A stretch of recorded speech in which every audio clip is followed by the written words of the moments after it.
Ang kasoy ay hugis batingaw o kampana. Madilaw at matamis kapag ito ay hinog. Di tulad ng ibang prutas.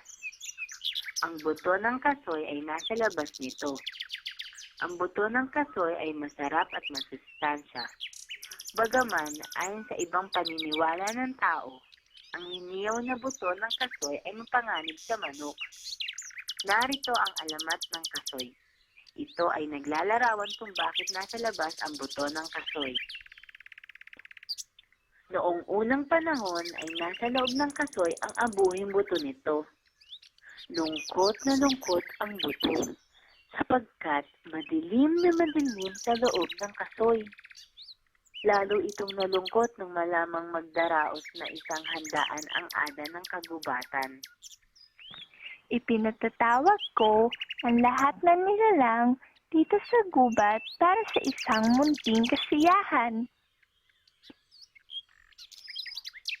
Ang buong kagubatan ay nagliliwanag sa tama ng mga ilaw ng parol ng mga alitaptap. Ang uni ng mga paliglig at kokak ng mga palaka ay sumasaliw sa awit ng mga maya. Masayang kasayaw ng mga kuneho ang mga usa, ng mga elepante ang mga tamaraw, ng sibra ang tiyonggo. Kapareha naman ni kangkong ang sitaw, ni mangga ang dalanghita. Malapit lang sa kasiyahan ang puno ng kasoy. Ano kaya ang sanhi ng lahat ng ingay sa labas? Hay, kung kaya ko lang ilabas ang aking sarili sa madilim na lugar na ito, mabuti pa sila. Nakikita ang masasayang paligid. Eto ako, nakakarinig ng awit at tawanan, pero hindi naman nakikita ang buong kasiyahan sa labas. Hay. Nagpatuloy ang ingay. Ang kasiyahan ay nagpatuloy din. At abang ang kasoy ay patuloy rin sa pagbulong na siya ay makalabas sa kanyang kinalalagyan. Hay, kung kaya ko lang ilabas ang aking sarili sa madilim na lugar na ito, hay. Matapos mauliningan ng kapangyarihang ada ang himutok ng buto, at ilang saglit pa, ay...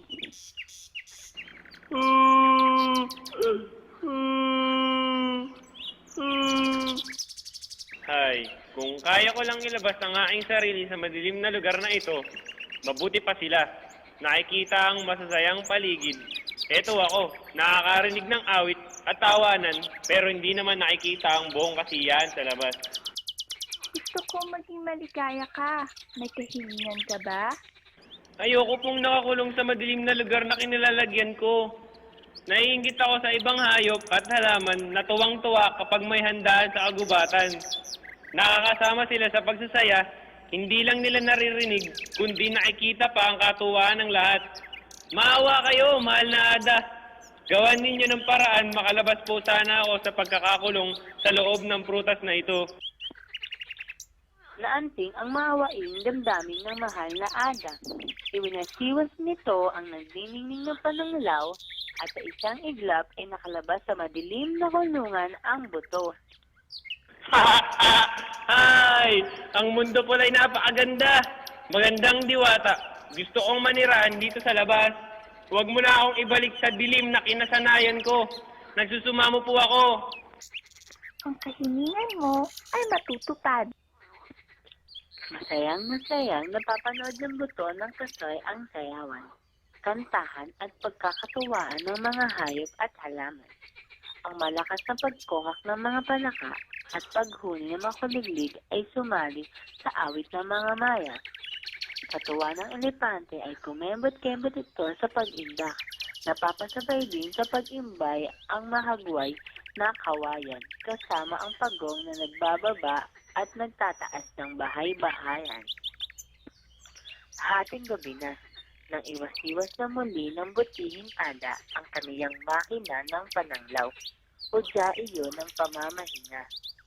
Pinatay ng mga alikatap ang parol nila, at nalungkot ang buto ng dumilim na ang paligid.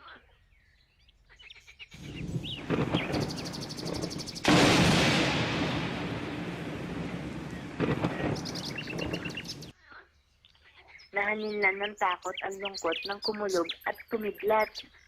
Napansin ng buto, nagsapagtago ang mga hayop sa mga kuweba. Mahigpit na maisinabit ng mga halaman ang mga ugat sa ilalim ng lupa. Ang mga ibon at insekto na mahina na rin. Maya-maya lamang, ang maliwanag sa kalangitan ay unti-unting nagdilim. Lumakas ang higit ng hangin. Bumuhos ang napakalakas na ulan. Ang nakakabinging kulog ay may kasamang matatalim na kidlat. Ang buto ay natakot sa nakita at narinig.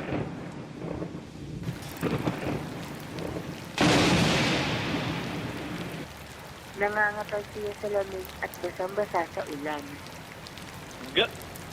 Ganito pala sa labas. Mamamatay ka sa sobrang ginaw. Mabibingi sa ingay ng kulog. Malamang natamaan ka pa ng kidlat. Ayoko na sa labas! Tinawag ng buto ang diwata. Mabaging diwata, dinggin mo ako. Ibalik mo ako sa aking pinanggalingan. Ayoko nang manatili pa dito sa labas magpakailanman. Nakakasindak dito sa labas.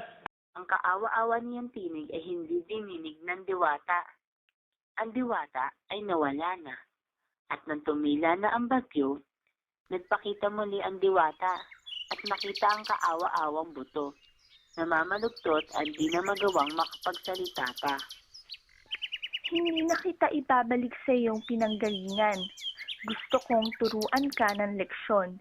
Matuto kang makontento kung ano man ang ibinigay sa iyo ng Diyos.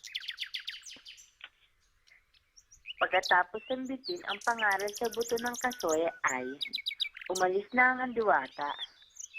Bilang panghabang buhay na parusa ay pinamalagi ng ada na manatili sa labas ng kasoy ang abuhing buto nito. Kaya magmula noon ang buto ay nananatili na sa labas ng kasoy.